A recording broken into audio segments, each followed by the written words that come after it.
Hello welcome to all of you. ਅੱਜ ਆਪਾਂ ਗੱਲ ਕਰਨੀ ਹੈਗੀ ਆ ਆਇਲਸ ਰਾਈਟਿੰਗ ਟਾਸਕ 2 ਦੀ। ਤਾਂ ਜਿਹੜੀ ਅੱਜ ਆਪਣੇ ਕੋਲ ਟਾਈਪ ਹੈਗੀ ਆ ਉਹ ਡਾਇਰੈਕਟ ਆਪਾਂ ਨੂੰ ਜਿਹੜਾ ਪੁੱਛਿਆ ਗਿਆ ਕਿ ਐਡਵਾਂਟੇਜ ਐਂਡ ਡਿਸਐਡਵਾਂਟੇਜ, ਠੀਕ ਆ। ਤਾਂ ਇਹਦੇ ਵਿੱਚ ਆਪਾਂ ਜਿਹੜੀ ਵੀਡੀਓ ਦੇ ਵਿੱਚ ਗੱਲ ਕਰਾਂਗੇ ਸਟਰਕਚਰ ਦੀ, ਕਿ ਆਪਾਂ ਇਸ ਨੂੰ ਕਿੱਦਾਂ ਲਿਖਣਾ ਹੈਗਾ। ਤਾਂ ਇੰਟਰੋ ਦੀ ਆਪਾਂ ਜਿਹੜੀ ਰੀਫਰੇਸ ਕਿੱਦਾਂ ਕਰਨੀ ਆ, ਥੀਸਿਸ ਲਾਈਨ ਕਿੱਦਾਂ ਦੇਣੀ ਆ, BP1 ਵਿੱਚ ਜਿਹੜੇ 4 ਕਨੈਕਟਰਸ ਡਿਫਰੈਂਟ ਯੂਜ਼ ਕਰਨੇ ਹੈਗੇ, BP2 'ਚ ਡਿਫਰੈਂਟ ਯੂਜ਼ ਕਰਨੇ ਆ, ਅਤੇ ਐਟ ਦਾ ਐਂਡ ਕਨਕਲੂਜਨ ਦੇ ਵਿੱਚ ਇੱਕ ਕਨੈਕਟਰ ਯੂਜ਼ ਕਰਕੇ ਅਤੇ ਆਪਾਂ ਕਨਕਲੂਡ ਕਿੱਦਾਂ ਕਰਨਾ ਐਸੇ ਨੂੰ, ਠੀਕ ਆ। ਤਾਂ ਆਪਾਂ ਇਹਦੇ ਵਿੱਚ ਸੈਂਟੈਂਸ ਵੇਰੀਏਸ਼ਨਸ ਦੀ, ਵੋਕੈਬ ਦੀ ਸਾਰੀ ਗੱਲ ਕਰਾਂਗੇ। ਤਾਂ ਮੇਨਲੀ ਆਪਾਂ ਇਸ ਦੇ ਵਿੱਚ ਗੱਲ ਕਰਨੀ ਹੈਗੀ ਹੈ ਟਾਸਕ ਰਿਸਪੌਂਸ ਦੀ।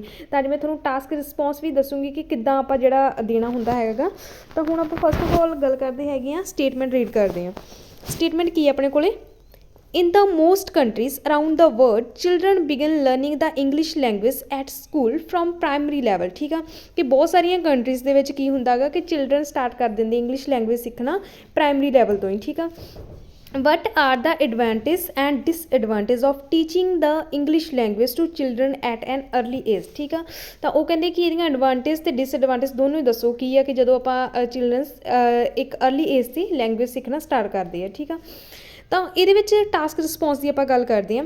ਦੇਖੋ ਜੀ, ਹੁਣ ਆਪਾਂ ਮੇਨਲੀ ਬੱਚੇ ਕੀ ਕਰਨਗੇ, ਹੁਣ ਜਦ ਸਟੇਟਮੈਂਟ ਦੇਖੀ ਹੈ ਨਾ, ਆਪਾਂ ਜਦੋਂ ਚੰਗੀ ਤਰ੍ਹਾਂ ਪੜ੍ਹੀ ਨਹੀਂ ਹੈਗੀ ਤਾਂ ਆਪਾਂ ਇਹ ਲਿਖ ਦੇਣਾ ਹੈਗਾ ਹੈ ਨਾ। ਲਾਈਕ ਐਗਜ਼ਾਮਪਲ ਕਿ ਆਪਾਂ ਲਿਖਤਾ ਕਿ ਜੋਬ ਓਪਰਚੁਨਿਟੀ ਹੈ ਨਾ, ਵੀ ਜੇ ਉਹ ਇੰਗਲਿਸ਼ ਲੈਂਗੁਏਜ ਸਿੱਖਦੇ ਹੈਗੇ ਤਾਂ ਉਹਨਾਂ ਨੂੰ ਜੋਬ ਓਪਰਚੁਨਿਟੀਜ਼ ਬੈਟਰ ਮਿਲ ਸਕਦੀਆਂ ਹੈ ਨਾ ਇਨ ਫਿਊਚਰ। ਤਾਂ ਕੀ ਗੱਲ, ਜੇ ਉਹ ਅਰਲੀ ਏਜ ਦੇ ਵਿੱਚ ਸਿੱਖਦੇ ਹੈਗੇ ਤਾਂ ਹੀ ਉਹ ਜਿਹੜੀਆਂ ਜੋਬ ਓਪਰਚੁਨਿਟੀਜ਼ ਮਿਲ ਸਕਦੀਆਂ। ਜੇ ਉਹ ਓਲਡਰ ਏਜ ਦੇ ਵਿੱਚ ਵੀ ਜਾ ਕੇ ਸਿੱਖਦੇ ਹੈਗੇ ਆ ਹੈ ਨਾ, ਜਾਣੀ ਕਿ ਸੈਕੰਡਰੀ ਲੈਵਲ 'ਚ ਵੀ ਉਹ ਲੈਂਗੁਏਜ ਸਿੱਖ ਲੈਂਦੇ, ਤਾਂ ਜਦੋਂ ਉਹਨਾਂ ਨੇ ਜੰਗ ਹੋਣਾ ਉਦੋਂ ਤੱਕ ਉਹ ਲੈਂਗੁਏਜ ਸਿੱਖ ਸਕਦੇ ਆ ਅਤੇ ਜੋਬ ਓਪਰਚੁਨਿਟੀਜ਼ ਲੈ ਸਕਦੇ ਹੈਗੇ ਆ, ਠੀਕ ਆ। ਤਾਂ ਇਸ ਆਪਾਂ ਨੂੰ ਸਟੇਟਮੈਂਟ ਵਿੱਚ ਐਗਜੈਕਟ ਉਹਨਾਂ ਨੇ ਪੁੱਛਿਆ ਕੀ ਆ, ਐਕਚੁਅਲ ਵਿੱਚ ਉਹ ਇਹ ਕਹਿਣਾ ਚਾਹੁੰਦੇ ਆ ਕਿ ਅਰਲੀ ਏਜ ਵਿੱਚ ਸਿੱਖਣ ਦੇ ਫਾਇਦੇ ਅਤੇ ਸੈਕੰਡਰੀ ਦੇ ਵਿੱਚ ਆਪਾਂ ਜਾਣੀ ਕਿ ਸੈਕੰਡਰੀ ਦੇ ਨਾਲ ਕੰਪੇਅਰ ਕਰਕੇ ਐਸੇ ਲਿਖਣਾ ਹੈਗਾ, ਠੀਕ ਆ। ਵੀ ਜੇ ਉਹ ਅਰਲੀ ਏਜ ਵਿੱਚ ਸਿੱਖ ਲੈਣਗੇ ਤਾਂ ਉਹਦੇ ਕੀ ਬੈਨੀਫਿਟਸ ਹੈਗੇ ਆ, ਅਤੇ ਜੇ ਸੈਕੰਡਰੀ ਲੈਵਲ ਦੇ ਵਿੱਚ ਸਿੱਖਣਗੇ ਤਾਂ ਉਹਦੇ ਕੀ ਹੈਗੇ ਆ ਹੈ ਨਾ। ਅਤੇ ਆਪਾਂ ਨੂੰ ਉਹਨਾਂ ਨੇ ਡਾਇਰੈਕਟ ਪੁੱਛਿਆ ਹੈਗਾ ਕਿ ਪ੍ਰਾਇਮਰੀ ਲੈਵਲ ਦੇ ਵਿੱਚ ਜਦੋਂ ਸਿੱਖਦੇ ਹੈਗੇ ਲਾਈਕ ਅਰਲੀ ਏਜ ਵਿੱਚ ਹੈ ਨਾ, ਤਾਂ ਉਹਦੇ ਨਾਲ ਉਹਨਾਂ ਨੂੰ ਕੀ ਬੈਨੀਫਿਟਸ ਮਿਲਣਗੇ ਅਤੇ ਕੀ ਜਿਹੜੇ ਉਹਨਾਂ ਦੇ ਡੀਮੈਰਿਟਸ ਹੋਣਗੇ, ਠੀਕ ਆ। ਤਾਂ ਅੱਜ ਆਪਾਂ ਗੱਲ ਕਰਦੇ ਹਾਂ। ਤਾਂ ਇਸ ਲਈ ਜਦੋਂ ਆਪਾਂ ਜੋਬ ਓਪਰਚੁਨਿਟੀ ਨਹੀਂ ਲਿਖ ਸਕਦੇ, ਕਿਉਂਕਿ ਜੋਬ ਓਪਰਚੁਨਿਟੀ ਦੋਨੋਂ ਨੂੰ ਮਿਲ ਜਾਣੀ ਹੈਗੀ, ਜੇ ਅਰਲੀ ਏਜ 'ਚ ਸਿੱਖ ਲੈਂਦੇ ਤਾਂ ਵੀ, ਜੇ ਉਹ ਥੋੜ੍ਹੇ ਜਿਹੇ ਸੈਕੰਡਰੀ ਲੈਵਲ 'ਚ ਜਾ ਕੇ ਸਿੱਖਦੇ ਰਹੇ ਤਾਂ ਵੀ। ਤਾਂ ਆਪਾਂ ਦੱਸਣੀਆਂ ਹੈਗੀਆਂ ਐਡਵਾਂਟੇਜ ਅਰਲੀ ਏਜ ਦੀਆਂ, ਠੀਕ ਆ, ਕਿ ਉਹ ਸਿੱਖ ਲੈਣ ਤਾਂ ਕਿੱਦਾਂ। ਤਾਂ ਪਹਿਲਾਂ ਆਪਾਂ ਥੋੜ੍ਹਾ ਸਟਰਕਚਰ ਵੱਲ ਦੇਖ ਲੈਂਦੇ ਹੈਗੇ ਆ। ਇਹ ਤਾਂ ਹੋ ਗਿਆ ਟਾਸਕ ਰਿਸਪੌਂਸ, ਠੀਕ ਆ। ਆਪਾਂ ਵੀ ਸਟੇਟਮੈਂਟ 'ਚ ਜੋ ਪੁੱਛਿਆ ਆਪਾਂ ਉਹ ਦੱਸਣਾ ਹੈਗਾ, ਠੀਕ ਆ। ਤਾਂ ਹੁਣ ਆਪਾਂ ਗੱਲ ਕਰਦੇ ਹੈਗੇ ਆ ਸਟਰਕਚਰ ਦੀ। ਤਾਂ ਸਟਰਕਚਰ ਕੀ ਆਪਣਾ, ਫਸਟ ਆਫ ਆਲ ਆਪਾਂ ਜਿਹੜੀ ਇੰਟਰੋ ਲਿਖਦੇ ਹਾਂ, ਇੰਟਰੋ ਵਿੱਚ 2 ਚੀਜ਼ਾਂ ਜਿਹੜੀਆਂ ਆਪਾਂ ਇੰਕਲੂਡ ਕਰਦੇ ਹੈਗੇ ਆ, ਰੀਫਰੇਸ ਪਲੱਸ ਥੀਸਿਸ ਲਾਈਨ। ਤਾਂ ਥੀਸਿਸ ਲਾਈਨ ਕੋਸ਼ਿਸ਼ ਕਰੋ ਕਿ ਜਿੰਨੀ ਤੁਸੀਂ ਇਫੈਕਟਿਵ ਕਰ ਸਕਦੇ ਹੋ ਉਨੀ ਇਫੈਕਟਿਵ ਹੋਵੇ ਆਪਣੀ। ਤਾਂ ਰੀਫਰੇਸ ਜਿਹੜੀ ਆਪਣੀ ਹੈਗੀ ਆ ਉਹ ਆਪਾਂ ਜਿਹੜੀ ਆਪਾਂ ਨੂੰ ਸਟੇਟਮੈਂਟ ਮਿਲੀ ਹੋਊਗੀ ਉਹਨੂੰ ਚੇਂਜ ਕਰਕੇ ਲਿਖ ਦੇਣਾ। ਜਿਹੜੇ ਤਾਂ ਤੁਹਾਨੂੰ ਵਰਡਸ ਦਾ ਮਤਲਬ ਪਤਾ ਹੈਗੇ ਆ ਉਹ ਤੁਸੀਂ ਲਿਖ ਸਕਦੇ ਆ, ਜਿਨ੍ਹਾਂ ਦਾ ਕੋਈ ਨਹੀਂ ਵਰਡ ਪਤਾ ਹੈਗਾ ਤੁਸੀਂ ਸੇਮ ਵੀ ਲਿਖ ਸਕਦੇ ਹੈਗੇ ਆ, ਠੀਕ ਆ। ਤਾਂ ਹੁਣ ਗੱਲ ਕਰਦੇ ਹਾਂ BP1 ਐਂਡ BP2 ਦੀ। ਤਾਂ BP1 ਕਾਹਦਾ ਬਣੂਗਾ ਆਪਣਾ ਇੱਥੇ, ਐਡਵਾਂਟੇਜ ਦਾ, ਠੀਕ ਆ। ਤਾਂ BP2 ਕਾਹਦਾ ਬਣੂਗਾ, ਡਿਸਐਡਵਾਂਟੇਜ ਦਾ। ਤਾਂ ਕਰਨਾ ਕੀ ਹੈ BP1 ਵਿੱਚ, ਟਾਸਕ ਸਟੇਟਮੈਂਟ ਲਈ ਇੱਕ ਵੱਖਰਾ ਕਨੈਕਟਰ ਯੂਜ਼ ਕਰਾਂਗੇ, ਸਪੋਰਟ ਆਈਡੀਆ ਲਈ ਇੱਕ ਡਿਫਰੈਂਟ, ਤਾਂ ਐਗਜ਼ਾਮਪਲ ਲਈ ਵੀ ਇੱਕ ਕਨੈਕਟਰ ਯੂਜ਼ ਕਰਨਾ ਆਪਾਂ, ਰਿਜ਼ਲਟ ਲਈ ਵੀ, ਠੀਕ ਆ। ਤਾਂ ਇਹ 4 ਜਿਹੜੇ ਕਨੈਕਟਰਸ ਆਪਾਂ BP1 ਵਿੱਚ ਯੂਜ਼ ਕਰ ਲਏ ਤਾਂ ਉਹ BP2 ਦੇ ਵਿੱਚ ਆਪਾਂ ਅਵੋਇਡ ਕਰਨੇ ਆ, ਉਹ ਬਿਲਕੁਲ ਯੂਜ਼ ਨਹੀਂ ਕਰਨੇ, ਨਿਊ ਯੂਜ਼ ਕਰਾਂਗੇ, ਠੀਕ ਆ। ਤਾਂ BP2 ਵਿੱਚ same task statement, support idea, example and result. ਤਾਂ ਐਟ ਦਾ ਐਂਡ ਆਪਾਂ ਜਦੋਂ ਕਨਕਲੂਡ ਕਰਨਾ ਐਸੇ ਨੂੰ, ਜੋ ਆਪਾਂ BP1 ਵਿੱਚ ਲਿਖਿਆ, ਜੋ BP2 ਦੇ ਵਿੱਚ ਲਿਖਿਆ, ਉਹਨੂੰ ਹੀ ਦੱਸਣਾ ਹੈਗਾ ਕਨਕਲੂਜ਼ਨ ਦੇ ਵਿੱਚ ਆਪਾਂ, ਠੀਕ ਆ। ਤਾਂ ਹੁਣ ਆਪਾਂ ਗੱਲ ਕਰਦੇ ਹੈਗੇ ਆ ਸੈਂਪਲ ਆਨਸਰ ਦੀ। ਤਾਂ ਇਸ ਵੀਡੀਓ ਵਿੱਚ ਜਿਹੜਾ ਮੈਂ ਤੁਹਾਨੂੰ ਸੈਂਪਲ ਆਨਸਰ ਦਊਂਗੀ ਉਹਦੇ ਵਿੱਚ ਤੁਸੀਂ ਸੈਂਟੈਂਸ ਵੇਰੀਏਸ਼ਨਸ, ਵੋਕੈਬ ਸਾਰਾ ਕੁਛ ਦੇਖ ਸਕਦੇ ਆ, ਅਤੇ ਕਨੈਕਟਰਸ ਜਿਹੜੇ ਆਪਾਂ ਯੂਜ਼ ਕਰਨੇ ਆ ਉਹਦੇ ਬਾਰੇ ਵੀ ਤੁਸੀਂ ਸਿੱਖ ਸਕਦੇ ਆ। ਤਾਂ ਚਲੋ ਹੁਣ ਆਪਾਂ ਸੈਂਪਲ ਆਨਸਰ ਦੀ ਗੱਲ ਕਰਦੇ ਹਾਂ। ਫਸਟ ਆਫ ਆਲ ਆਪਾਂ ਇੰਟਰੋ ਦੀ ਗੱਲ ਕਰਨੀ ਕਿ ਇੰਟਰੋ ਆਪਾਂ ਕਿੱਦਾਂ ਕਰਨੀ ਹੈਗੀ ਆ। ਤਾਂ ਇੱਥੇ ਆਪਾਂ ਨੂੰ ਕਿਹਾ ਕਿ in the most country around the world children begin learning to English language at school from primary level. ਤਾਂ ਬਹੁਤ ਸਾਰੀਆਂ ਕੰਟਰੀਜ਼ ਦੇ ਵਿੱਚ ਕੀ ਹੈ, ਪ੍ਰਾਇਮਰੀ ਲੈਵਲ ਤੋਂ ਸਿੱਖਣਾ ਸਟਾਰਟ ਕਰਨਾ। ਮੀਨਿੰਗ ਆਪਣਾ ਸੇਮ ਨਿਕਲੇ, ਵਰਡਸ ਚੇਂਜ ਹੋਣ, ਠੀਕ ਆ। ਇੰਟਰੋ ਆਪਾਂ ਰੀਫਰੇਸ ਇਸ ਲਈ ਕਰਨੀ ਆ। Many nation give preference to learning a foreign language. ਤਾਂ ਜਿਹੜੇ ਕਿ ਪ੍ਰੈਫਰੈਂਸ ਦਿੰਦੇ ਆ ਬਹੁਤ ਸਾਰੇ ਨੇਸ਼ਨ ਜਿਹੜੇ ਹੈਗੇ ਆ learning a foreign language at primary school, ਕਿ ਉਹ ਪ੍ਰਾਇਮਰੀ ਸਕੂਲ ਦੇ ਵਿੱਚ ਹੀ ਇੰਸਟੈਡ ਆਫ ਸੈਕੰਡਰੀ ਸਕੂਲ। ਤਾਂ ਆਪਾਂ ਸੈਕੰਡਰੀ ਸਕੂਲ ਨਾਲ ਜਿਹੜਾ ਕੰਪੇਅਰ ਕੀਤਾ ਹੈਗਾ। ਤਾਂ ਇਹ ਤਾਂ ਹੋਊਗੀ ਆਪਣੀ ਰੀਫਰੇਸ, ਠੀਕ ਆ। ਆਪਣੀ ਜਿਹੜੀ ਰੀਫਰੇਸ ਸੀਗੀ ਉਹ ਆਪਣੀ ਇੱਥੋਂ ਤੱਕ ਹੋ ਗਈ ਹੈਗੀ ਆ ਪ੍ਰਾਇਮਰੀ ਲੈਵਲ, ਠੀਕ ਆ। ਤਾਂ ਆਪਣੇ ਕੋਲ ਜਿਹੜੀਆਂ 2 ਹੀ ਲਾਈਨਸ ਦੀ ਸੀਗੀ ਜਿਹੜੀ ਆਪਣੇ ਕੋਲ ਇੰਟਰੋ, ਤਾਂ ਆਪਣੀ ਉਨੀ ਉਹ ਬਣ ਚੁੱਕੀ ਹੈਗੀ ਹੈ। ਤਾਂ ਹੁਣ ਆਪਾਂ ਗੱਲ ਕਰਨੀ ਹੈਗੀ ਹੈ ਥੀਸਿਸ ਲਾਈਨ ਦੀ। ਤਾਂ ਥੀਸਿਸ ਲਾਈਨ ਆਪਾਂ ਕੀ ਦੱਸਣਾ, ਉਹਨਾਂ ਨੇ ਪੁੱਛਿਆ ਐਡਵਾਂਟੇਜ ਐਂਡ ਡਿਸਐਡਵਾਂਟੇਜ, ਤਾਂ ਆਪਾਂ ਕੀ ਕਵਾਂਗੇ this trend has both merits as well as demerits. ਤਾਂ ਉੱਥੇ ਆਪਾਂ ਨੂੰ ਸਟੇਟਮੈਂਟ ਦੇ ਵਿੱਚ ਕੀ ਮੈਂਸ਼ਨ ਕੀਤਾ, ਐਡਵਾਂਟੇਜ ਐਂਡ ਡਿਸਐਡਵਾਂਟੇਜ। ਤਾਂ ਤੁਸੀਂ ਇਹ ਵਰਡ ਨਹੀਂ ਯੂਜ਼ ਕਰਨਾ, ਤੁਸੀਂ ਯੂਜ਼ ਕਰੋਗੇ merits as well as demerits ਜਾਂ ਪ੍ਰੋਨ ਐਂਡ ਕੌਨਸ, ਠੀਕ ਆ। ਤਾਂ ਬਹੁਤ ਸਾਰੇ ਵਰਡਸ ਹੈਗੇ ਤੁਸੀਂ ਜਿਹੜੇ ਯੂਜ਼ ਕਰ ਸਕਦੇ ਆ, ਬਟ ਸੇਮ ਨਹੀਂ ਯੂਜ਼ ਕਰਨਾ। ਇਹ ਹੋ ਗਈ ਆਪਣੀ ਥੀਸਿਸ ਲਾਈਨ, ਠੀਕ ਹੈ, ਇੰਟਰੋ। ਤਾਂ ਹੁਣ ਤੁਸੀਂ ਜਿਹੜਾ ਮੇਨ ਅਟੈਂਸ਼ਨ ਦੇਣੀ ਹੈਗੀ BP1 ਐਂਡ BP2 ਆਪਾਂ ਕਿੱਦਾਂ ਲਿਖਣਾ, ਠੀਕ ਹੈ, ਜਿਹੜਾ ਆਪਣੇ ਐਸੇ ਨੂੰ ਇਫੈਕਟਿਵ ਬਣਾਏਗਾ। ਤਾਂ ਹੁਣ BP1 ਦੀ ਗੱਲ ਕਰਦੇ ਹਾਂ ਆਪਾਂ। ਪਹਿਲਾ ਬੈਨੀਫਿਟ ਕੀ ਆ, ਅਰਲੀ ਏਜ 'ਤੇ ਸਿੱਖਣ ਦਾ। ਇਕੱਲਾ ਲੈਂਗੁਏਜ ਸਿੱਖਣ ਦਾ ਬੈਨੀਫਿਟ ਨਹੀਂ ਦੱਸਣਾ ਆਪਣਾ, ਆਪਾਂ ਦੱਸਣਾ ਕਿ ਅਰਲੀ ਏਜ ਵਿੱਚ ਸਿੱਖਣ ਦਾ ਕੀ ਫਾਇਦਾ, ਠੀਕ ਆ। ਤਾਂ ਹੁਣ ਗੱਲ ਕਰਦੇ ਹਾਂ ਟੂ ਬਿਗਨ ਵਿਦ। ਤਾਂ ਆਪਾਂ ਜਿਹੜਾ ਫਸਟ ਕਨੈਕਟਰ ਯੂਜ਼ ਕੀਤਾ ਹੈਗਾ ਟਾਸਕ ਸਟੇਟਮੈਂਟ ਲਈ। ਤਾਂ ਫਸਟ ਆਫ ਆਲ ਆਪਾਂ ਜਿਹੜੀ ਕੀ ਹੈ ਟਾਸਕ ਸਟੇਟਮੈਂਟ ਦੇਣੀ ਆ, ਠੀਕ ਆ। ਦੇਰ R several benefits of teaching new language at N early age. ਤਾਂ ਕਹਿੰਦੇ ਬਹੁਤ ਸਾਰੇ ਜਿਹੜੇ ਬੈਨੀਫਿਟਸ ਹੈਗੇ ਆ ਜਦੋਂ ਆਪਾਂ ਲੈਂਗੁਏਜ ਅਰਲੀ ਏਜ 'ਤੇ ਟੀਚ ਕਰਦੇ ਹੈਗੇ ਆ। ਫਸਟ ਐਂਡ ਫੋਰਮੈਸਟ ਇਜ਼, ਆਪਾਂ ਜਿਹੜੀ ਹੁਣ ਟਾਸਕ ਸਟੇਟਮੈਂਟ ਦੇਣੀ ਹੈ, ਠੀਕ ਹੈ, that children have high grasping power, with the help of this power they can learn new things in the leisure time, ਠੀਕ ਆ। ਤਾਂ ਕੀ ਹੈਗਾ ਫਸਟ ਫੋਰਮੈਸਟ ਕੀ ਆਪਣੀ ਟਾਸਕ ਸਟੇਟਮੈਂਟ ਹੈਗੀ ਆ ਕਿ ਚਿਲਡਰਨ ਕੋਲੇ ਕੀ ਹੁੰਦੀ ਹੈ ਕਿ ਹਾਈ ਗ੍ਰੈਸਿਵ ਪਾਵਰ ਹੁੰਦੀ ਹੈਗੀ ਹੈ, ਠੀਕ ਆ, ਅਰਲੀ ਏਜ ਦੇ ਵਿੱਚ। With the help of this power, ਤਾਂ ਇਸ ਪਾਵਰ ਦੀ ਹੈਲਪ ਦੇ ਨਾਲ ਉਹ ਕੀ ਕਰ ਸਕਦੇ, ਦੇ ਕੈਨ ਲਰਨ, ਤਾਂ ਉਹ ਸਿੱਖ ਸਕਦੇ ਆ ਨਿਊ ਲੈਂਗੁਏਜ ਇਨ ਅ ਲੈਸ ਟਾਈਮ। ਤਾਂ ਉਹ ਲੈਸ ਟਾਈਮ ਦੇ ਵਿੱਚ ਸਿੱਖ ਸਕਦੇ ਹੈਗੇ, ਠੀਕ ਹੈ, ਘੱਟ ਟਾਈਮ। ਟੂ ਐਕਸਪਲੇਨ ਇਟ, ਤਾਂ ਹੁਣ ਆਪਣਾ ਜਿਹੜੇ ਟਾਸਕ ਸਟੇਟਮੈਂਟ ਆਪਾਂ ਮੇਨ ਕਰਦੇ ਹਾਂ ਕਿ ਉਸ ਤੋਂ ਬਾਅਦ ਆਪਾਂ ਸਪੋਰਟ ਆਈਡੀਆ ਦੇਣਾ, ਠੀਕ ਆ। ਤਾਂ ਆਪਣੀ ਜਿਹੜੀ ਟਾਸਕ ਸਟੇਟਮੈਂਟ ਹੋਊਗੀ ਹੁਣ ਸਪੋਰਟ ਆਈਡੀਆ ਦੇਵਾਂਗੇ, ਉਹ ਡਿਫਰੈਂਟ ਕਨੈਕਟਰ ਨਾਲ ਆਪਾਂ ਸਟਾਰਟ ਕਰਨਾ ਹੈਗਾ। ਤਾਂ ਹੁਣ ਆਪਾਂ ਕਰਦੇ ਹਾਂ ਟੂ ਐਕਸਪਲੇਨ ਇਟ। ਤਾਂ ਆਪਾਂ ਕਨੈਕਟਰ ਯੂਜ਼ ਕਰ ਲਿਆ ਟੂ ਐਕਸਪਲੇਨ ਇਟ, ਉਸ ਤੋਂ ਬਾਅਦ ਆਪਾਂ ਜਿਹੜਾ ਕੌਮਾ ਯੂਜ਼ ਕੀਤਾ। ਕੌਮਾ ਜਦੋਂ ਵੀ ਤੁਸੀਂ ਕਨੈਕਟਰ ਯੂਜ਼ ਕਰਨਾ ਉੱਥੇ ਕੌਮਾ ਜ਼ਰੂਰ ਯੂਜ਼ ਕਰਨਾ, ਲਾਈਕ ਟੂ ਬਿਗਨ ਵਿਦ ਤੋਂ ਬਾਅਦ ਵੀ ਆਪਾਂ ਜਿਹੜਾ ਕੌਮਾ ਯੂਜ਼ ਕੀਤਾ ਹੈਗਾ, ਠੀਕ ਆ। If children learn foreign language during their primary school days, ਜੇ ਹੈ ਨਾ ਇਫ ਕੰਡੀਸ਼ਨਲ ਆ ਗਿਆ, ਇਹ ਜਿਹੜੀ ਆਪਣੀ ਸੈਂਟੈਂਸ ਵੇਰੀਏਸ਼ਨ ਦਾ ਇੱਕ ਪਾਰਟ ਹੈਗਾ ਇਫ ਵਾਲਾ, ਠੀਕ ਹੈ, ਸੈਂਟੈਂਸ। ਤਾਂ ਇਫ ਦੈਨ ਤੁਸੀਂ ਇਹ ਯੂਜ਼ ਕਰ ਸਕਦੇ, ਕੰਡੀਸ਼ਨਲ ਸੈਂਟੈਂਸ ਹੁੰਦਾ ਵਾ ਇਹ, ਤੁਸੀਂ ਇੱਕ ਸੈਂਟੈਂਸ ਟਾਈਪ ਹੈਗੀ ਆ ਤੁਸੀਂ ਐਡ ਕਰ ਸਕਦੇ ਆ। To explain it, if children learn foreign language during their primary school, ਜੇਕਰ ਜਿਹੜੇ ਸਟੂਡੈਂਟ ਹੈਗੇ ਆ ਉਹ ਫੋਰਨ ਲੈਂਗੁਏਜ ਲਰਨ ਕਰਦੇ ਹੈਗੇ ਆ ਪ੍ਰਾਇਮਰੀ ਸਕੂਲ ਦੇ ਵਿੱਚ, then they have to utilize less time as compared to higher schooling time। ਤਾਂ ਉਹਨਾਂ ਨੂੰ ਕੀ ਕਰਨਾ ਪਊਗਾ, ਲੈਸ ਟਾਈਮ ਸਪੈਂਡ ਕਰਨਾ ਪਊਗਾ, ਕਿਉਂਕਿ ਐਕਟਿਵ ਹੁੰਦੇ ਆ ਬੱਚੇ ਹੈ ਨਾ ਅਰਲੀ ਡੇਜ਼ ਦੇ ਵਿੱਚ। ਤਾਂ ਉਹਨਾਂ ਨੂੰ ਜਿਹੜਾ ਆਪਾਂ ਇੱਥੇ ਸਪੈਂਡ ਦੀ ਜਗ੍ਹਾ 'ਤੇ ਯੂਟੀਲਾਈਜ਼ ਕਰ ਲਿਆ, ਠੀਕ ਆ। ਤਾਂ ਇਸ ਲਈ ਆਪਾਂ ਥੋੜ੍ਹੇ ਜਿਹੇ ਵਕੈਬ ਵੀ ਐਡ ਕਰਦੇ ਜਾ ਰਹੇ ਹਾਂ। Utilize less time as compare to higher schooling. ਤਾਂ ਐਜ਼ ਕੰਪੇਅਰ ਟੂ ਜਦੋਂ ਤੁਸੀਂ ਕਿਸੇ ਵੀ ਮਤਲਬ ਇੱਕ ਚੀਜ਼ ਨੂੰ ਦੂਸਰੀ ਚੀਜ਼ ਨਾਲ ਕੰਪੇਅਰ ਕਰਦੇ ਹੋ ਉਦੋਂ ਲਿਖਣਾ ਹੁੰਦਾ ਹੈਗਾ ਐਜ਼ ਕੰਪੇਅਰ ਟੂ। ਤਾਂ ਇਹ ਵੀ ਇੱਕ ਸੈਂਟੈਂਸ ਟਾਈਪ ਆ, ਤੁਸੀਂ ਐਡ ਕਰ ਸਕਦੇ ਆ ਹਾਈ ਸਕੂਲ, ਠੀਕ ਆ। ਤਾਂ ਹੁਣ ਆਪਾਂ ਜਿਹੜੀ ਇਹ ਹੋ ਗਿਆ ਵੀ ਕਿੱਦਾਂ ਉਹ ਕਰ ਸਕਦੇ ਹੈਗੇ ਆ ਕਿ ਉਹ ਮਤਲਬ ਕਿ ਉਹਨਾਂ ਨੂੰ ਘੱਟ ਟਾਈਮ ਕਰਨਾ ਪਊਗਾ ਜੇਕਰ ਉਹ ਅਰਲੀ ਡੇਜ਼ ਵਿੱਚ ਹੀ ਸਿੱਖ ਲੈਂਦੇ। ਇਹ ਤਾਂ ਹੋ ਗਿਆ ਆਪਣਾ ਐਕਸਪਲੇਨ, ਠੀਕ ਆ। ਤਾਂ ਹੁਣ ਆਪਣੀ ਆ ਗਈ ਐਗਜ਼ਾਮਪਲ ਦੀ, ਠੀਕ ਆ। ਹੁਣ ਆਪਣੀ ਟਾਸਕ ਸਟੇਟਮੈਂਟ ਹੋ ਗਈ, ਸਪੋਰਟ ਆਈਡੀਆ ਹੋ ਗਿਆ, ਐਗਜ਼ਾਮਪਲ ਹੋ ਗਈ। ਇਹਦੇ ਲਈ ਇੱਕ ਆਪਾਂ ਨਿਊ ਕਨੈਕਟਰ ਯੂਜ਼ ਕਰਾਂਗੇ।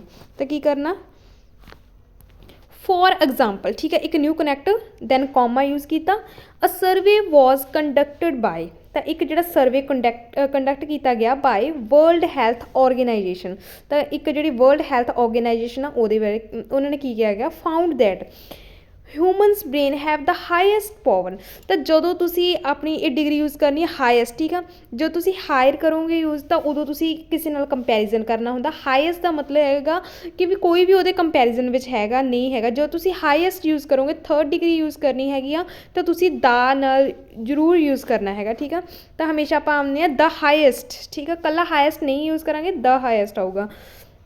Human brains have the highest power of learning. ਤਾਂ ਠੀਕ ਆ ਕਿ ਉਹਨਾਂ ਨੇ ਇਹ ਫਾਊਂਡ ਕੀਤਾ ਵਰਲਡ ਹੈਲਥ ਔਰਗੇਨਾਈਜੇਸ਼ਨ ਨੇ ਕਿ ਜਿਹੜੀ ਹਿਊਮਨਸ ਦੀ ਬ੍ਰੇਨ ਪਾਵਰ ਹੁੰਦੀ ਉਹ ਹਾਈਐਸਟ ਹੁੰਦੀ ਆ ਕਦੋਂ, ਐਟ ਐਨ ਅਰਲੀ ਏਜ ਦੇ ਵਿੱਚ, ਠੀਕ ਆ। ਤਾਂ ਇਹ ਇੱਕ ਵਰਲਡ ਹੈਲਥ ਔਰਗੇਨਾਈਜੇਸ਼ਨ ਨੇ ਵੀ ਇੱਕ ਸਰਵੇ ਦੇ ਵਿੱਚ ਦੱਸਿਆ ਹੈਗਾ ਕਿ ਜਿਹੜੀ ਹਾਈਐਸਟ ਪਾਵਰ ਹੁੰਦੀ ਆ। ਐਗਜ਼ਾਮਪਲ ਵਿੱਚ ਬਸ ਇਹੀ ਧਿਆਨ ਰੱਖਣਾ ਹੁੰਦਾ ਆਪਾਂ ਕਿ ਉਹ ਪਰਸਨਲ ਨਹੀਂ ਹੋਣੀ ਚਾਹੀਦੀ ਆਪਣੀ, ਠੀਕ ਆ। ਤਾਂ ਹੁਣ ਆਪਾਂ ਕਰਨਾ ਹੈਗਾ ਐਜ਼ ਅ ਰਿਜ਼ਲਟ, ਠੀਕ ਆ। ਦੇਖੋ ਹੁਣ ਆਪਣੀ ਟਾਸਕ ਸਟੇਟਮੈਂਟ ਹੋ ਗਈ, ਸਪੋਰਟ ਆਈਡੀਆ ਹੋ ਗਿਆ, ਤਾਂ ਐਗਜ਼ਾਮਪਲ ਵੀ ਹੋ ਗਈ। ਤਾਂ ਹੁਣ ਆਪਣੇ BP1 ਵਿੱਚ ਇੱਕ ਚੀਜ਼ ਐਡ ਕਰਨ ਵਾਲੀ ਰਹਿ ਗਈ, ਉਹ ਹੈਗਾ ਰਿਜ਼ਲਟ, ਕਿ ਇਹ ਸਾਰੇ ਇਫੈਕਟਸ ਦਾ ਕੀ ਜਿਹੜਾ ਮਤਲਬ ਕਿ ਰਿਜ਼ਲਟ ਨਿਕਲੂਗਾ, ਠੀਕ ਆ। ਉਹ ਦੇਖਦੇ ਹਾਂ ਆਪਾਂ। ਰਿਜ਼ਲਟ ਲਈ ਇੱਕ ਕਨੈਕਟਰ ਯੂਜ਼ ਕਰ ਰਹੇ ਹਾਂ ਆਪਾਂ ਐਜ਼ ਅ ਰਿਜ਼ਲਟ, ਠੀਕ ਆ।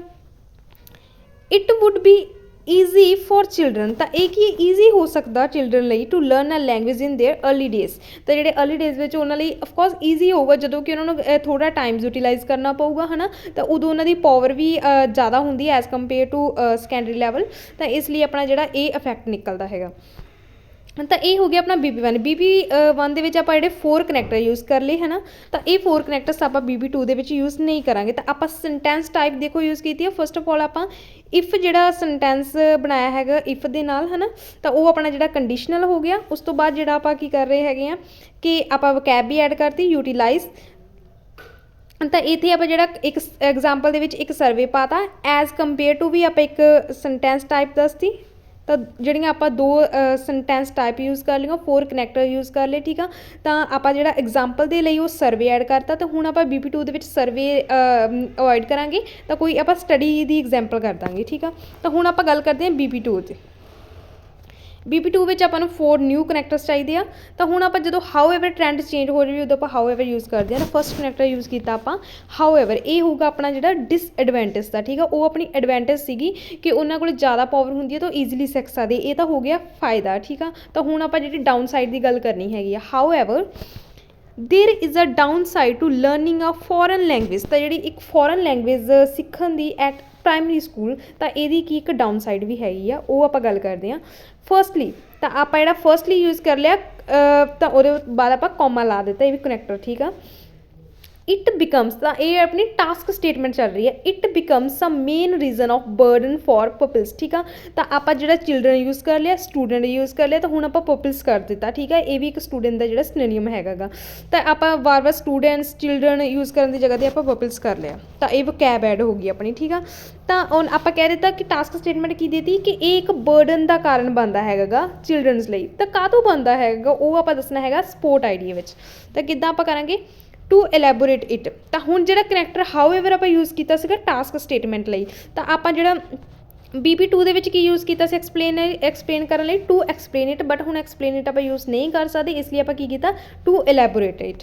ਤਾਂ ਹੁਣ ਆਪਾਂ ਇਹਦੇ ਲਈ ਕੀ ਕੀਤਾ ਵਾ, ਦੇਖੋ ਟਾਸਕ ਸਟੇਟਮੈਂਟ ਆਪਣੀ ਹੋ ਗਈ ਹਾਊ ਐਵਰ ਦੇ ਨਾਲ, ਠੀਕ ਆ। ਤਾਂ ਸਪੋਰਟ ਆਈਡੀਆ ਆਪਾਂ ਕੀ ਕਰ ਰਹੇ ਹਾਂ ਟੂ ਐਲੈਬੋਰੇਟ ਇਟ। ਤਾਂ ਹੁਣ ਆਪਾਂ ਕਰਦੇ ਹਾਂ mandating children to learn a new language. ਤਾਂ ਜਿਹੜੀ ਮੈਂਡੇਟਿੰਗ ਦਾ ਮਤਲਬ ਹੁੰਦਾ ਹੈਗਾ ਲਾਜ਼ਮੀ ਕਰ ਦੇਣਾ ਉਹਨਾਂ ਲਈ, ਠੀਕ ਹੈ। ਚਿਲਡਰਨ ਲਈ ਲਾਜ਼ਮੀ ਕਰਨਾ ਕਿ ਨਿਊ ਲੈਂਗੁਏਜ ਉਹ ਸਿੱਖਣ ਐਟ अर्ਲੀ ਏਜ। ਤਾਂ ਉਹਦਾ ਮਤਲਬ ਕੀ ਆ, means they have to spend more time on study. ਤਾਂ ਉਹਨਾਂ ਨੂੰ ਜਿਹੜਾ ਜ਼ਿਆਦਾ ਟਾਈਮ ਸਪੈਂਡ ਕਰਨਾ ਪਊਗਾ ਕਾਹਦੇ ਲਈ, in order to complete their assignments. ਤਾਂ ਇਨ ਆਰਡਰ ਟੂ ਇੱਕ ਜਿਹੜੀ ਸੈਂਟੈਂਸ ਟਾਈਪ ਹੈਗੀ ਆ, ਤਾਂ ਤੁਸੀਂ ਇਹ ਯੂਜ਼ ਕਰ ਸਕਦੇ। ਇਹ ਆਪਾਂ ਕਦੋਂ ਯੂਜ਼ ਕਰਦੇ ਹਾਂ, ਲਾਈਕ ਜਦੋਂ ਆਪਾਂ ਇੱਥੇ ਦੱਸਣਾ ਹੋਵੇ ਵੀ ਸਟੂਡੈਂਟਸ ਨੂੰ ਜ਼ਿਆਦਾ ਟਾਈਮ ਸਪੈਂਡ ਕਰਨਾ ਪਊਗਾ ਕਾਹਦੇ ਲਈ, in order to complete assignment, ਠੀਕ ਆ। ਤਾਂ ਇਸ ਲਈ ਆਪਾਂ ਯੂਜ਼ ਕਰਦੇ ਜਦੋਂ ਆਪਾਂ ਨਾਲ ਦੱਸਣਾ ਵੀ ਹੋਵੇ ਵੀ ਇਸ ਕੰਮ ਦੇ ਲਈ ਇਹ ਚੀਜ਼ ਕੀਤੀ ਜਾਵੇ, ਤਾਂ ਠੀਕ ਹੈ, ਫਿਰ ਆਪਾਂ ਕਰਦੇ ਹੈਗੇ ਇਨ ਆਰਡਰ ਟੂ। ਤਾਂ ਇਹ ਇੱਕ ਸੈਂਟੈਂਸ ਟਾਈਪ ਆ, ਤੁਸੀਂ ਯੂਜ਼ ਕਰ ਸਕਦੇ ਹੋ। ਤਾਂ ਹੁਣ ਆਪਾਂ ਜਿਹੜੀ ਐਕਸਪਲੇਨੇਸ਼ਨ ਕਰ ਦਿੱਤੀ ਹੈ ਕਿ ਉਹਨਾਂ ਨੂੰ ਆਪਣੀ ਜਿਹੜੀ ਸਟੱਡੀਜ਼ ਕੰਪਲੀਟ ਕਰਨ ਲਈ ਉਹਨਾਂ ਨੂੰ ਜ਼ਿਆਦਾ ਟਾਈਮ ਸਪੈਂਡ ਕਰਨਾ ਹੋਊਗਾ। ਜਦੋਂ ਜ਼ਿਆਦਾ ਟਾਈਮ ਸਪੈਂਡ ਕਰਨਗੇ ਤਾਂ ਬਿਜ਼ੀ ਰਹਿਣਗੇ, ਤਾਂ ਅਫਕੋਰਸ ਉਹ ਜਿਹੜਾ ਬਰਡਨ ਦਾ ਇੱਕ ਰੀਜ਼ਨ ਬਣਦਾ ਹੈਗਾ, ਠੀਕ ਆ। ਤਾਂ ਹੁਣ ਆਪਾਂ ਜਿਹੜੀ ਆਪਣੀ ਟਾਸਕ ਸਟੇਟਮੈਂਟ ਵੀ ਹੋਗੀ, ਐਕਸਪਲੇਨੇਸ਼ਨ ਵੀ ਹੋਗੀ, ਠੀਕ ਆ। ਤਾਂ ਹੁਣ ਆਪਣੀ ਕੀ ਹੈਗੀ ਐਗਜ਼ਾਮਪਲ। ਤਾਂ ਐਗਜ਼ਾਮਪਲ ਆਪਾਂ ਕਿੱਦਾਂ ਐਡ ਕਰਦੇ ਹੈਗੇ ਆ, ਐਗਜ਼ਾਮਪਲ ਲਈ ਆਪਾਂ BP1 ਦੇ ਵਿੱਚ ਕੀ ਯੂਜ਼ ਕੀਤਾ ਸੀਗਾ ਫॉर ਐਗਜ਼ਾਮਪਲ। ਤਾਂ ਹੁਣ ਆਪਾਂ ਇਹ ਕਨੈਕਟਰ ਬਿਲਕੁਲ ਨਹੀਂ ਯੂਜ਼ ਕਰਾਂਗੇ ਫॉर ਐਗਜ਼ਾਮਪਲ। ਤਾਂ ਹੁਣ ਆਪਾਂ ਕੀ ਕਰ ਰਹੇ ਹਾਂ BP2 ਦੇ ਵਿੱਚ ਫॉर ਇੰਸਟੈਂਸ, ਠੀਕ ਆ। ਤਾਂ ਇਹ ਵੀ ਇੱਕ ਐਗਜ਼ਾਮਪਲ ਦੇ ਲਈ ਕਨੈਕਟਰ ਯੂਜ਼ ਕੀਤਾ ਜਾਂਦਾ ਵਾ। ਤਾਂ ਇਹ ਧਿਆਨ ਰੱਖਣਾ ਹੈਗਾ ਜਿਹੜਾ ਆਪਾਂ ਕਨੈਕਟਰਸ ਯੂਜ਼ ਕਰਨੇ ਐਗਜ਼ਾਮਪਲ ਦੇ ਲਈ for instance and for example use ਕਰਨਾ। ਇਹ ਨਹੀਂ ਹੈਗਾ ਕਿ ਆਪਾਂ ਹੈ ਨਾ ਉਹਦੀ ਜਗ੍ਹਾ 'ਤੇ ਟੂ ਬਿਗਨ ਵਿਦ ਲਾ ਦਈਏ, ਟੂ ਕਮੈਂਸ ਵਿਦ ਵੀ, ਸਾਰੇ ਹਰ ਇੱਕ ਕਨੈਕਟਰ ਇੱਕ ਡਿਫਰੈਂਟ ਜਗ੍ਹਾ 'ਤੇ ਲੱਗਦਾ ਹੈਗਾ। ਅਤੇ ਇਸ ਲਈ ਤੁਸੀਂ ਇਹ ਥੋੜ੍ਹਾ ਧਿਆਨ ਰੱਖਣਾ ਫॉर ਇੰਸਟੈਂਸ ਐਗਜ਼ਾਮਪਲ ਲਈ ਅਤੇ ਫॉर ਐਗਜ਼ਾਮਪਲ ਵੀ। ਜਦੋਂ ਐਜ਼ ਅ ਰਿਜ਼ਲਟ ਦੇਣਾ ਉਦੋਂ ਆਪਾਂ hence therefore as a result use ਕਰ ਸਕਦੇ ਹਾਂ। ਜਦੋਂ ਟਰੈਂਡ ਚੇਂਜ ਕਰਨਾ however, while, on the other side, on the other hand. ਅਤੇ ਜਦੋਂ ਤੁਸੀਂ ਸਟਾਰਟ ਕਰਨਾ BP1 to begin with, to commence with, ਠੀਕ ਆ। ਤਾਂ ਹੁਣ ਆਪਾਂ ਗੱਲ ਕਰਦੇ ਹਾਂ for instance according to a recent study. ਤਾਂ ਆਪਾਂ ਫਸਟ BP ਦੇ ਵਿੱਚ ਸਰਵੇ ਐਡ ਕੀਤਾ ਸੀ, ਹੁਣ ਆਪਾਂ ਸਰਵੇ ਨੂੰ ਅਵੋਇਡ ਕਰ ਰਹੇ ਹਾਂ। ਤਾਂ ਆਪਾਂ ਕਰਦੇ ਹਾਂ according to a recent study. ਤਾਂ ਇੱਕ ਜਿਹੜੀ ਰੀਸੈਂਟ ਸਟੱਡੀ ਹੋਈ ਆ ਉਹਦੇ ਵਿੱਚ ਕੀ ਹੋਇਆ, learning a language at a time ਇੱਕ ਜਿਹੜੀ ਲੈਂਗੁਏਜ ਉਸ ਟਾਈਮ 'ਤੇ ਲਰਨ ਕਰਨਾ when learners have not yet perfected their mother tongue. ਤਾਂ ਉਹ ਕਹਿੰਦੇ ਉਸ ਟਾਈਮ ਦੇ ਵਿੱਚ ਜਦੋਂ ਆਪਾਂ ਲੈਂਗੁਏਜ ਨੂੰ ਲਰਨ ਕਰਨਾ ਹੈਗਾ ਕਿ ਜਦੋਂ ਕਿ ਉਹ ਮਦਰ ਟੰਗ ਜਿਹੜੇ ਬੱਚੇ ਕੀ ਆ ਮਦਰ ਟੰਗ ਦੇ ਵਿੱਚ ਹੀ ਪਰਫੈਕਟ ਨਹੀਂ ਹੈਗੇ। ਲਾਈਕ ਜਿੱਦਾਂ ਕਿ ਹੁਣ ਮਦਰ ਟੰਗ ਹੈਗੀ ਹੈ ਪੰਜਾਬੀ ਲੈਂਗੁਏਜ, ਤਾਂ ਜਦੋਂ ਉਹਨਾਂ ਨੂੰ ਪੰਜਾਬੀ ਹੀ ਪੂਰੀ ਤਰ੍ਹਾਂ ਨਹੀਂ ਆਉਂਦੀ ਤਾਂ ਜਿਹੜੀ ਇੰਗਲਿਸ਼ ਸਿੱਖਣੀ ਉਹਨਾਂ ਲਈ ਕਿਤੇ ਨਾ ਕਿਤੇ ਜਿਹੜੀ ਟਫ ਕੰਮ ਹੋ ਜਾਂਦਾ ਹੈਗਾ। yet perfect their mother tongue might make it tough for kids। ਤਾਂ ਹੁਣ ਆਪਾਂ ਇੱਥੇ ਵਰਡ ਕੀ ਯੂਜ਼ ਕੀਤਾ ਕਿਡਸ, ਤਾਂ ਇਹ ਆਪਣਾ ਜਿਹੜਾ ਵੋਕੈਬ ਦਾ ਪਾਰਟ ਹੋ ਗਿਆ, ਠੀਕ ਆ। ਤਾਂ ਪਪਲਸ, ਚਿਲਡਰਨ, ਕਿਡਸ ਤਾਂ ਆਪਾਂ ਡਿਫਰੈਂਟ ਯੂਜ਼ ਕਰ ਰਹੇ ਹਾਂ, ਤਾਂ ਇਹ ਵੋਕੈਬ ਐਡ ਹੋ ਰਹੀ ਹੈ ਆਪਣੀ, ਠੀਕ ਆ। ਤਾਂ ਉਹ ਇਹ ਟਫ ਹੋ ਜਾਂਦਾ ਹੈਗਾ। ਇਹ ਆਪਾਂ ਐਗਜ਼ਾਮਪਲ ਐਡ ਕਰਦੀ ਕਿ ਰੀਸੈਂਟ ਸਟੱਡੀ ਨੇ ਕੀ ਫਾਊਂਡ ਕੀਤਾ ਹੈਗਾ ਕਿ ਬੱਚੇ ਜਦੋਂ ਆਪਣੀ ਮਦਰ ਟੰਗ 'ਚ ਪਰਫੈਕਟ ਨਹੀਂ ਹੁੰਦੇ ਹੈਗੇ ਤਾਂ ਉਹ ਜਿਹੜੀ ਲੈਂਗੁਏਜ ਨਿਊ ਲੈਂਗੁਏਜ ਸਿੱਖਣਾ ਉਹਨਾਂ ਲਈ ਕਿਤੇ ਨਾ ਕਿਤੇ ਟਫ ਹੋ ਜਾਂਦਾ, ਅਤੇ ਜਦੋਂ ਟਫ ਹੋ ਜਾਂਦਾ ਤਾਂ ਫਿਰ ਉਹ ਬਰਡਨ ਦਾ ਰੀਜ਼ਨ ਬਣਦਾ ਹੈਗਾ, ਠੀਕ ਆ। ਤਾਂ ਹੁਣ ਆਪਾਂ ਕਰਨਾ ਹੈਗਾ ਰਿਜ਼ਲਟ ਲਈ ਆਪਾਂ BP ਫਸਟ ਦੇ ਵਿੱਚ ਜਿਹੜਾ ਲਾਇਆ ਸੀ ਐਜ਼ ਅ ਰਿਜ਼ਲਟ, ਤਾਂ ਹੁਣ ਇਹ ਨਹੀਂ ਯੂਜ਼ ਕਰਾਂਗੇ, ਤਾਂ ਹੁਣ ਹੈਂਸ ਯੂਜ਼ ਕਰਾਂਗੇ, ਠੀਕ ਆ। It may put adverse effects on student, ਤਾਂ ਇਹ ਜਿਹੜਾ ਸਟੂਡੈਂਟ 'ਤੇ ਕੀ ਕਰਦਾ ਹੈਗਾ ਐਡਵਰਸ ਅਫੈਕਟਸ ਜਿਹੜੇ ਕਰਦਾ। ਹੁਣ ਆਪਾਂ ਇੱਥੇ ਸਟੂਡੈਂਟ ਯੂਜ਼ ਕਰ ਲਿਆ, ਠੀਕ ਆ। ਤਾਂ ਇਹ ਸਾਰੇ ਜਿਹੜੇ ਸਿਨੋਨਿਮਸ ਹੈਗੇ ਆ, ਤਾਂ ਆਪਾਂ ਇਹ ਲਿਖਤਾ ਕਿ ਐਡਵਰਸ ਇਫੈਕਟ ਹੁੰਦੇ ਜਿਹੜੇ ਨੈਗੇਟਿਵ ਇਫੈਕਟਸ, ਠੀਕ ਆ। ਤਾਂ ਹੁਣ ਆਪਣਾ ਜਿਹੜਾ BP1 ਐਂਡ BP2 ਹੋ ਗਿਆ। ਦੇਖੋ BP1 BP2 ਦੇ ਵਿੱਚ ਆਪਣੇ ਕੋਲ ਕੀ ਸੀ, task statement, support idea, example and result, ਠੀਕ ਆ। BP1 ਜਿਹੜਾ ਆਪਾਂ ਕੀ ਬਣਾ ਦਿੱਤਾ ਐਡਵਾਂਟੇਜ ਦਾ, BP2 ਬਣਾਤਾ ਡਿਸਐਡਵਾਂਟੇਜ ਦਾ, ਠੀਕ ਆ। BP2 ਹੀ ਇਹਦੇ ਵਿੱਚ ਇਨਫ ਹੁੰਦੀ ਹੈ ਇਸ ਟਾਈਪ ਵਿੱਚ, ਠੀਕ ਆ। ਤਾਂ ਹੁਣ ਆਪਾਂ ਗੱਲ ਕਰਨੀ ਹੈਗੀ ਹੈ ਕਨਕਲੂਜ਼ਨ ਦੀ। ਐਸੇ ਨੂੰ ਕਨਕਲੂਡ ਕਿੱਦਾਂ ਕਰਨਾ ਹੈਗਾ ਉਹ ਦੇਖਦੇ ਹਾਂ। ਚਲਦੇ ਹਾਂ, ਪਹਿਲਾਂ ਆਪਾਂ ਕਨੈਕਟਰ ਯੂਜ਼ ਕਰਾਂਗੇ। ਕਨੈਕਟਰ ਕੀ ਹੈ, ਤੁਸੀਂ ਕਨਕਲੂਜ਼ਨ ਲਈ ਇੱਕ ਜਿਹੜਾ ਪੱਕਾ ਕਨੈਕਟਰ ਰੱਖ ਸਕਦੇ ਹਾਂ, ਟੂ ਕਨਕਲੂਡ ਇਟ, ਠੀਕ ਆ। ਕਨੈਕਟਰ ਤੋਂ ਸ਼ੁਰੂ ਕਰਨਾ ਆਪਾਂ, ਤਾਂ ਹੁਣ ਆਪਣੇ ਕੋਲ ਆ ਗਿਆ although learning a new language। ਤਾਂ ਜਿਹੜਾ although ਹੈਗਾ ਗਾ ਹੈ ਨਾ ਉਹ ਵੀ ਇੱਕ ਸੈਂਟੈਂਸ ਟਾਈਪ ਹੈਗੀ ਆ, ਤੁਸੀਂ ਯੂਜ਼ ਕਰ ਸਕਦੇ ਆ। ਅਤੇ ਇੱਕ ਗੱਲ ਧਿਆਨ ਰੱਖਣੀ, ਜਿੱਥੇ ਆਪਾਂ although ਯੂਜ਼ ਕਰ ਲਿਆ ਉਹਦੇ ਨਾਲ ਆਪਾਂ but ਯੂਜ਼ ਨਹੀਂ ਕਰਾਂਗੇ, ਠੀਕ ਆ। although ਦੇ ਨਾਲ but ਤੁਸੀਂ ਕਦੇ ਵੀ ਯੂਜ਼ ਨਹੀਂ ਕਰਨਾ, ਉਹਦੇ ਨਾਲ yet ਯੂਜ਼ ਕਰਦੇ ਆ, ਜਾਂ ਫਿਰ ਤੁਸੀਂ ਇੱਕ ਕੌਮਾ ਪਾ ਕੇ ਵੀ ਹੈ ਨਾ ਉਹਨੂੰ ਛੱਡ ਸਕਦੇ ਆ, ਠੀਕ ਆ। ਹੁਣ ਆਪਾਂ ਗੱਲ ਕਰਦੇ ਹਾਂ although learning a new language at early days। ਤਾਂ ਇੱਕ ਜਲਦੀ ਜਿਹੜੇ ਮਤਲਬ ਕਿ अर्ਲੀ ਡੇਜ਼ ਹੁੰਦੇ ਆ ਉਹਨਾਂ ਵਿੱਚ ਇੱਕ ਨਿਊ ਲੈਂਗੁਏਜ ਸਿੱਖਣਾ ਹੈਜ਼ ਅ ਗ੍ਰੇਟ ਸਿਗਨੀਫਿਕੈਂਟ, ਤਾਂ ਮਹੱਤਵਪੂਰਨ ਹੈਗਾ ਗਾ, ਠੀਕ ਆ, ਕਿ ਉਹਦਾ ਇੱਕ ਮਹੱਤਵ ਹੈਗਾ ਗਾ ਸਿੱਖਣ ਦਾ। ਯੈਟ ਤਾਂ ਫਿਰ ਵੀ ਆਪਾਂ ਕਹਿ ਸਕਦੇ ਹਾਂ ਕਿ negative effects of this training, ਤਾਂ ਟ੍ਰੇਨਿੰਗ ਕਾਹਦੀ ਹੋਈ ਜਿਹੜੀ ਲੈਂਗੁਏਜ ਆਪਾਂ ਸਿੱਖਦੇ ਹਾਂ ਉਸ ਟ੍ਰੇਨਿੰਗ ਦੀ ਗੱਲ ਕੀਤੀ ਗਈ ਹੈ, ਠੀਕ ਆ। Negative effects of this training can not be ignored, ਤਾਂ ਬਟ ਜਿਹੜੇ ਨੈਗੇਟਿਵ ਇਫੈਕਟਸ ਉਹ ਇਗਨੋਰ ਨਹੀਂ ਕੀਤੇ ਜਾ ਸਕਦੇ। ਤੁਸੀਂ ਇੱਥੇ ਐਗਜ਼ਾਮਪਲ ਵੀ ਦੇ ਸਕਦੇ ਹਾਂ ਕਿ ਕਿਹੜਾ ਨੈਗੇਟਿਵ ਜਿਹੜਾ ਆਪਾਂ BP2 ਦੇ ਵਿੱਚ ਮੈਂਸ਼ਨ ਕੀਤਾ ਹੈਗਾ ਬਰਡਨ ਵਾਲਾ, ਠੀਕ ਆ। ਤਾਂ ਇਸ ਤਰ੍ਹਾਂ ਆਪਾਂ ਜਿਹੜਾ ਐਸੇ ਨੂੰ ਕਨਕਲੂਡ ਕਰ ਦੇਣਾ। ਇਹੀ ਤਰੀਕਾ ਹੁੰਦਾ ਕਿ ਆਪਣਾ ਜਿਹੜੀ ਇਸ ਟਾਈਪ ਹੁੰਦੀ ਹੈ ਐਡਵਾਂਟੇਜ ਐਂਡ ਡਿਸਐਡਵਾਂਟੇਜ ਦੀ। ਤਾਂ ਮੈਂ ਪੂਰੀ ਟਰਾਈ ਕੀਤਾ ਹੈਗਾ ਕਿ ਤੁਹਾਨੂੰ ਐਕਸਪਲੇਨ ਚੰਗੀ ਤਰ੍ਹਾਂ ਕੀਤਾ ਜਾਵੇ, ਕਨੈਕਟਰਸ ਦੱਸਿਆ ਜਾਵੇ, ਵੋਕੈਬ ਦੱਸੀ ਜਾਵੇ, ਸੈਂਟੈਂਸ ਵੇਰੀਏਸ਼ਨ ਦੱਸੀ ਜਾਵੇ। ਤਾਂ ਆਈ ਹੋਪ ਤੁਹਾਨੂੰ ਜਿਹੜੀ ਵੀਡੀਓ ਵਧੀਆ ਲੱਗੀ ਹੋਊਗੀ। ਜੇਕਰ ਵੀਡੀਓ ਵਧੀਆ ਲੱਗੀ ਤਾਂ ਵੀਡੀਓ ਨੂੰ ਲਾਈਕ ਕਰੋ, ਚੈਨਲ ਨੂੰ ਸਬਸਕ੍ਰਾਈਬ ਕਰੋ। Thanks for watching.